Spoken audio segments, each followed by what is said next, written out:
And folks in the center, you may want to turn around a little bit here, turn your chair a little bit.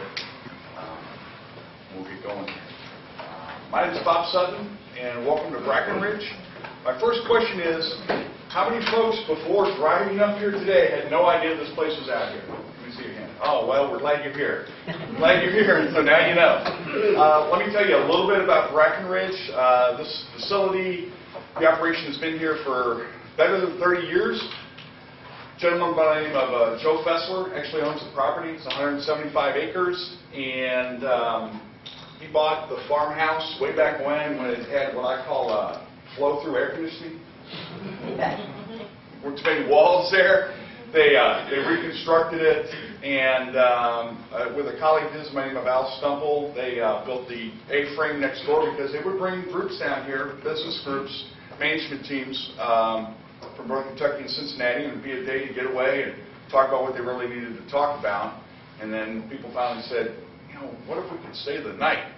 So literally, if you go into the kitchen later on, I think it's still on the wall, the original blueprints that were on a napkin. Did you not? That's all the blueprints they had. They said, let's build something. So they kind of mapped it out and built this building. It's been here for better than 25 years.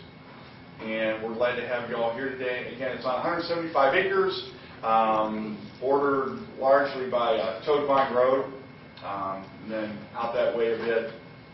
And so while you're here today, if at lunchtime you want to go take a walk, hike around, that's fine. You're perfectly welcome to do that. This afternoon we'll get out there a little bit and do our own bit of exploring. And so we know the details. Again, the restrooms are there. There's also restrooms downstairs. There's also sleeping rooms downstairs.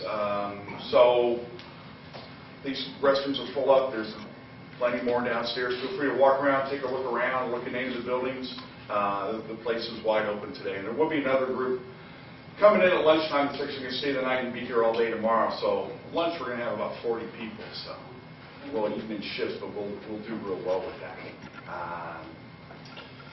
I think that's about it for little need-to-know pieces. Again, the kitchen's open whenever. If you need to refill the coffee, get some else to drink, need another banana, a little more of that banana bread, go ahead and don't hesitate to just get up and go get it. That'll be fine with us. So again, I'm Bob Sutton, and want you to know about the Fessler family and their ownership and work here at Brackenridge.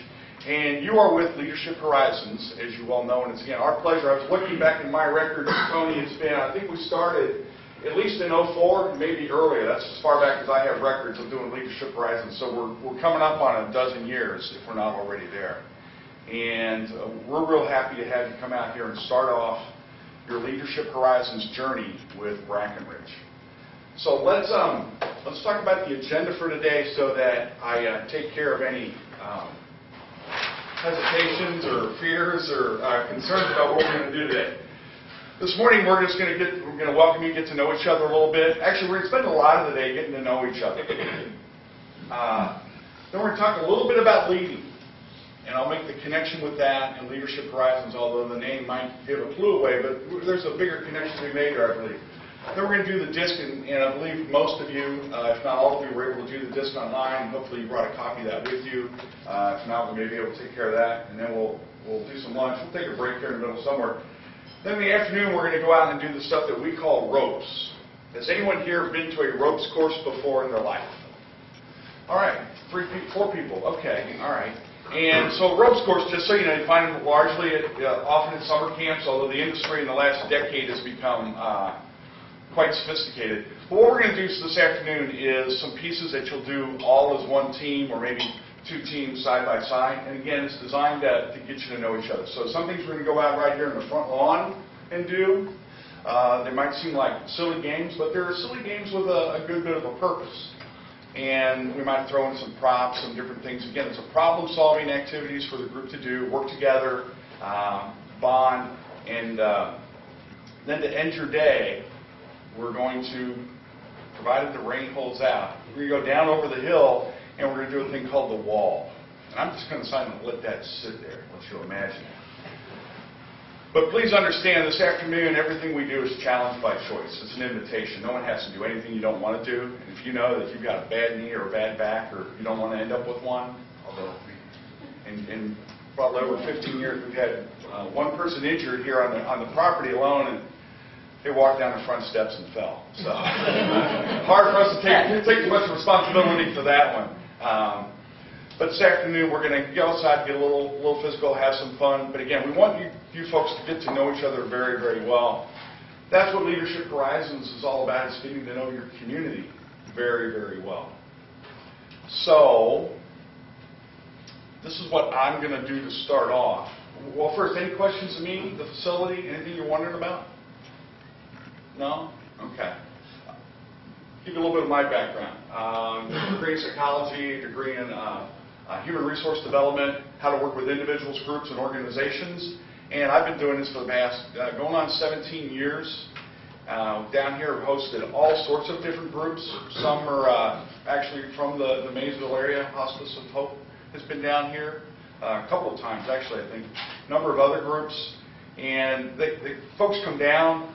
They find that they get down here and they can get away from the usual day-to-day. Especially if we bring people down from Cincinnati or up from Lexington or Louisville, but lots of other folks. It's real easy to shut out the rest of the world and focus on what you need to focus on. At the same time, we do have TV and we do have phone. And well, when I started down here 10, 12 years ago, cell service was pretty iffy back then. I remember one guy standing out on he figured out that if he stood on the bench and kept one foot on the small table and raised his left hand, he could get cell reception. And that's how that kind of worked. It's a lot better now. And we do have Wi-Fi and all those pieces. But my experience has been to bring groups down here. Some of it is just straight training programs. Some of it is more strategic planning or just an off-site meeting. And so we've had a lot of it's been our opportunity, our pleasure to do that for organizations. So that's a little bit about me. I've been doing ropes course stuff for better than 25 years.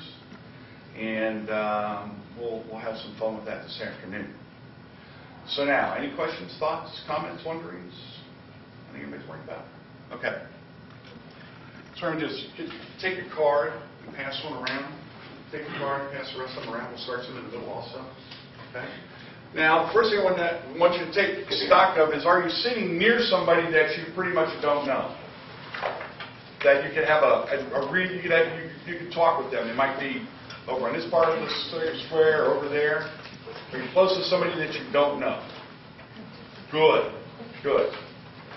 So what I'm going to ask you to do is, using the card, so you can take notes, is interview somebody you don't know, and then you're going to introduce them to the rest of the group here in a few minutes. Okay? All right? So on the card, I'll leave up to you what you put on the card, but hold on a minute. Before, I know you're rushing off to do the task. That's great. Put on the card their name, the business, the organization they're with, something that the group, well, since you're mostly strangers, it's going to be pretty easy, but something maybe a little unique or different about that person. And then the big one is, what's their favorite book or movie of all time? Okay, so the name, organization they're with, the role they're at, something that we probably, a little different maybe about this person, unique, and their favorite book or movie of all time. All right? And we'll give you about 5 or 7 minutes to do that, and then we'll start the introductions. All right? Yeah, I'll get you. Both hands up in the air. Okay? Comfortable with that? All right, 2 hands up like that. That'll work for you. And then, if you're, just comfortable with it, you can stand. Okay? If you're kind of on the fence, just stay seated and put up 2 hands. If you go, I don't really think so, you're just going to raise 1 hand. And if you say, absolutely not, you're going to sit, you're going to have both hands pointing down at the ground. Okay? All right. What I want you to do is pay attention to where people are, with what they're comfortable with. Again, it's another way to get to know the people in the room. So here is our first scenario, flying in a plane. Really comfortable? Not so comfortable. Okay. All right. Good. Go ahead and have a seat. Thank you. Fixing a meal for 30 people. Fixing a meal for 30 people. Yeah, I'm with you guys. There's no way. No, it ain't happening. All right, good. Well, we may eat well together. Speaking in public. Yeah, we're starting to float a little here. Okay, all right, good, okay, all right. Handling a snake.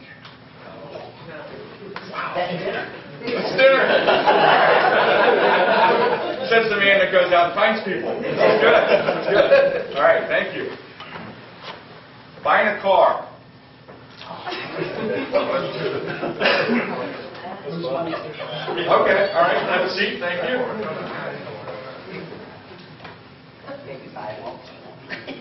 Tent camping. Okay, all right, good, all right. Giving blood.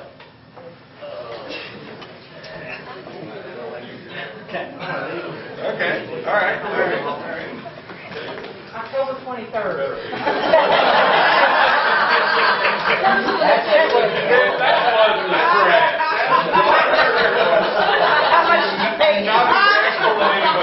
So, Rebecca, what's happening on October 23rd? Blood drive, Church of the Nativity, noon to 6, and then on October, it's the 22nd. It's the 23rd in Rackham County at the Extension Office. October 23, where? Rackham County Extension Office, 1 to 6. I hope I'm right about this, y'all. You've got about 20 people That's going. supposed to be a Wednesday. That's a Wednesday, and then the one in Maysville is the day before that, which is a Tuesday, which I think is the 22nd. And it's noon to 6 at the Church of the Nativity. The Church of what, I'm sorry? Nativity. Church of the Nativity. Episcopal Church. Okay, so it is 22nd and 23rd, yeah. All right, glad we got that right there.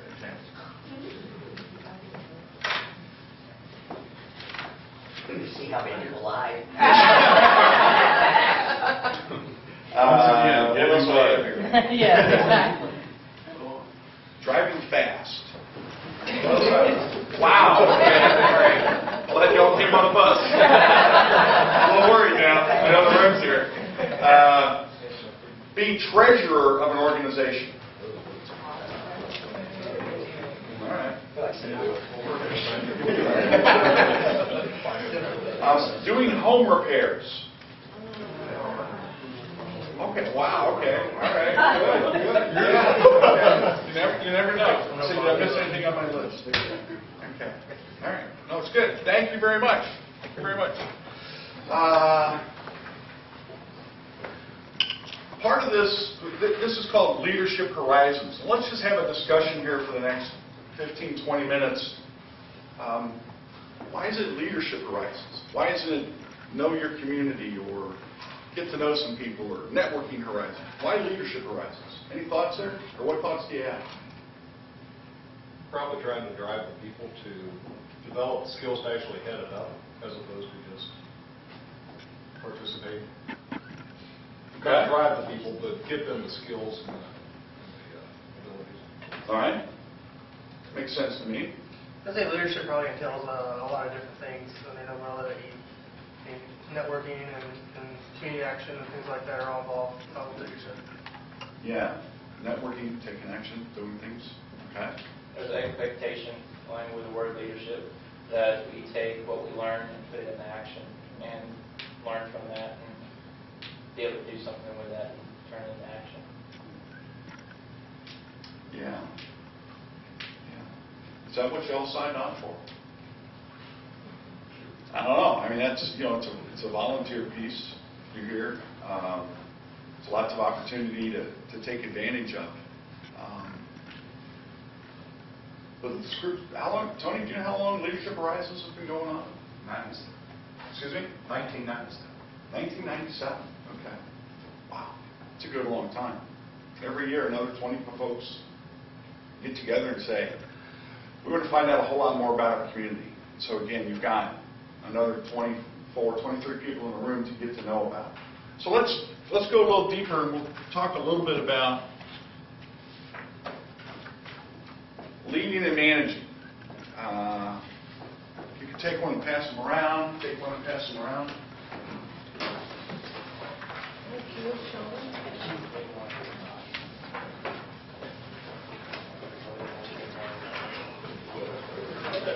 That's all right.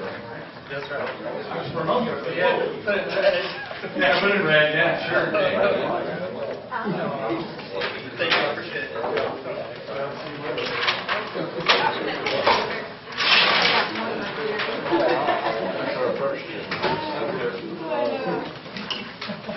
So there's our blood drive advertisement up on the wall. There you go. $5 later on. Glad to do it. Glad to make it happen for you. What I want you to do is on a sheet of paper are some descriptors, and your task is to figure out which ones describe leading and which ones describe managing. So go ahead and just talk with a small group that you're close to, so you can come to consensus. Those the extras there. Thank you, Rebecca. What's leading and what's managing? Those descriptors in the box.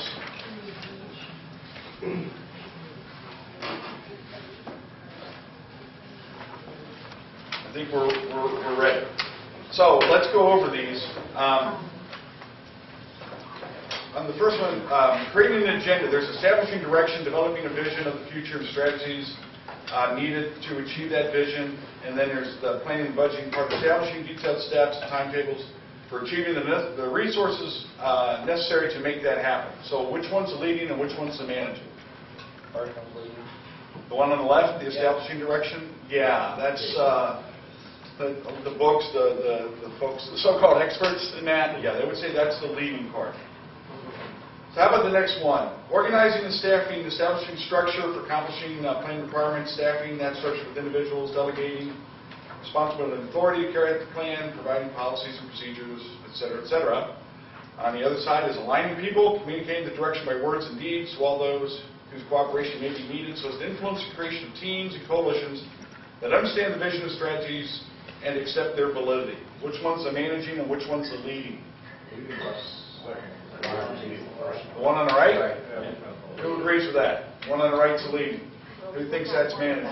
And whatever you think is fun. Yeah, the one on the right's the leading. Yes. Under execution, motivating and inspiring, energizing people to overcome major political, bureaucratic, and resource barriers to change by satisfying very basic but unfulfilled human needs. On the other side is controlling and problem solving, monitoring results versus planning in some detail, identifying deviations, and then planning and organizing to solve these problems. Which one's the leading, which one's the managing? The left side, yeah. Outcomes. Produces a degree of predictability and order and has the potential of consistently producing key results expected by various stakeholders, et cetera, et cetera. And then on the other side is produces change, often to a dramatic degree, and has the potential of producing extremely useful change, et cetera, et cetera. So which one's the leading, which one's the managing? Yeah, the leading's on the right-hand side. So what do all those leading pieces have in common, and what do the managing pieces? And I'm not really looking for a specific answer here. It's just, what do you think? What jumps out at you as leading, and what jumps out at you as managing? Managing is more of a nuts and bolts. What's that? I'm So sorry. managing is more nuts and bolts, right? I don't want to say down, lower level, but more of the hands-on.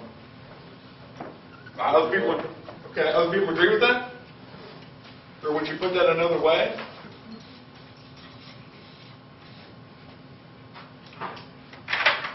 What do you think? I'm all ears. I'll say for leading, you really didn't even have to really read any of them. You just had to look at the first couple of words. Leading all have a lot in common. Starting at the top, you look at establishing, aligning, motivating, inspiring, change. All those are have a lot in common. Okay. Inspiring, motivating. Yeah. Just producing change.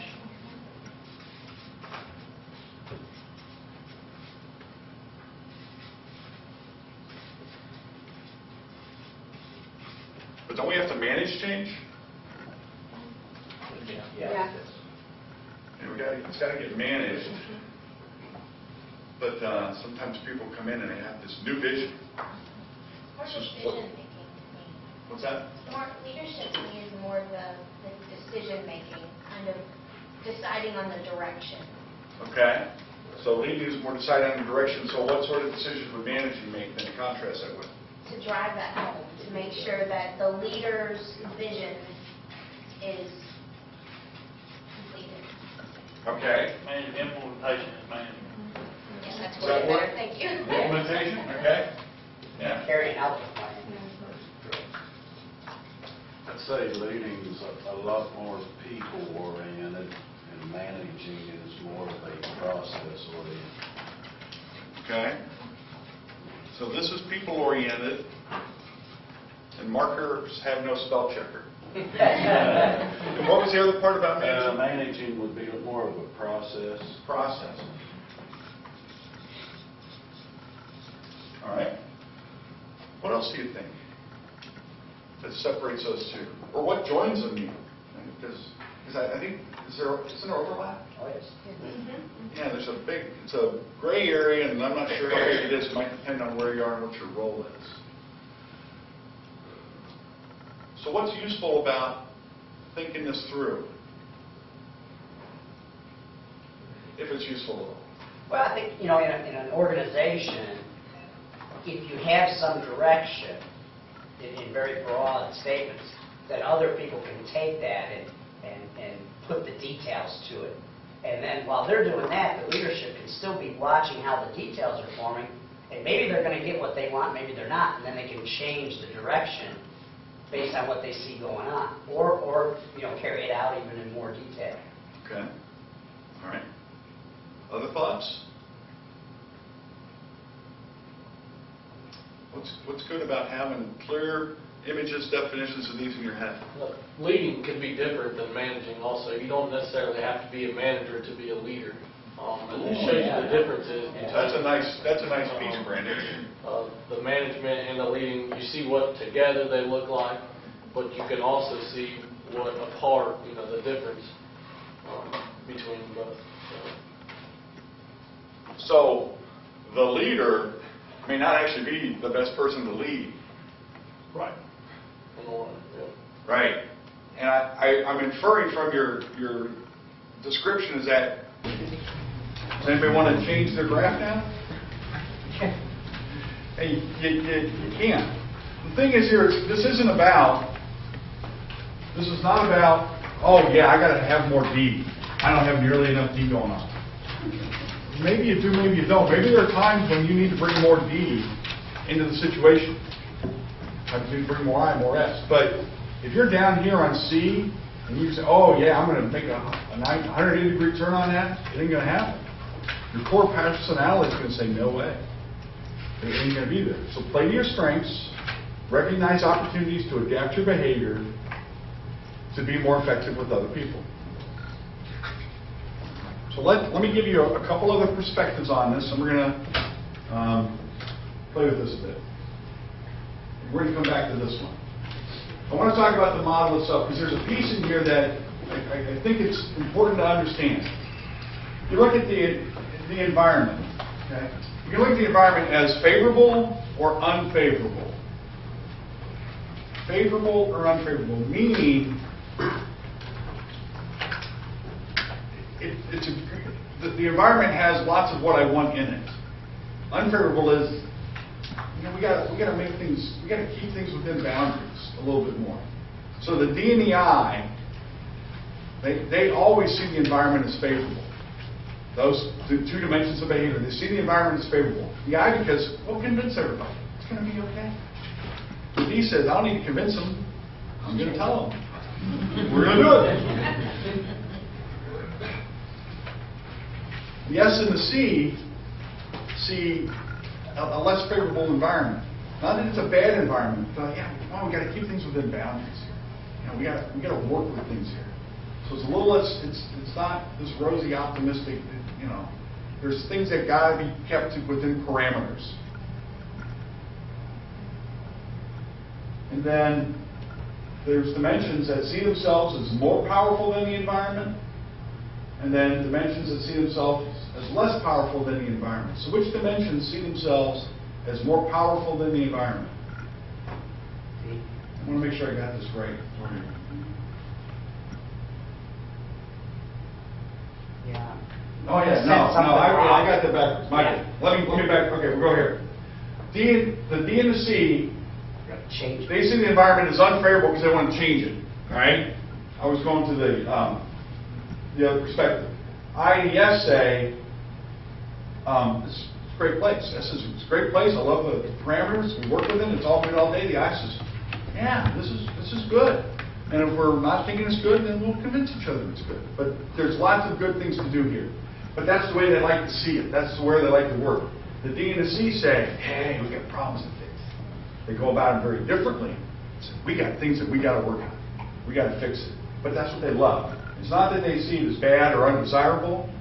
That's what they like to see. A place with lots of problems to corral and fix. The I and the S say, this is good here. Yeah, we're going to polish it up. We're going to make it better. This is good. So then you go to, do I see myself as more powerful than the environment or less? And it's a D and the I that say, oh yeah, we can change things. Because they're both about shaping the environment. Remember that?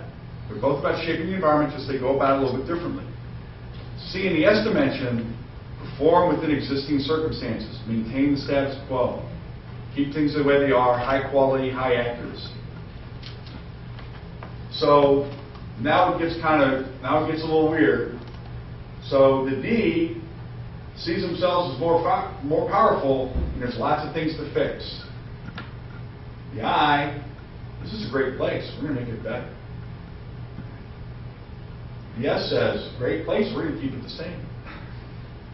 And the C says, yeah, we got problems here, and we'll take a long time to study and see what needs to be changed. These all work together real well. Some days they do really well.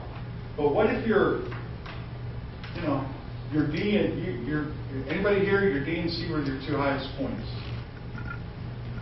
Yeah. So it's kind of a conflict here. You see yourself as less powerful, you see yourself as more powerful, but on this one you're aligned. We got things to change. We got things to fix. But some days I feel like I got control, and some days I feel like I don't.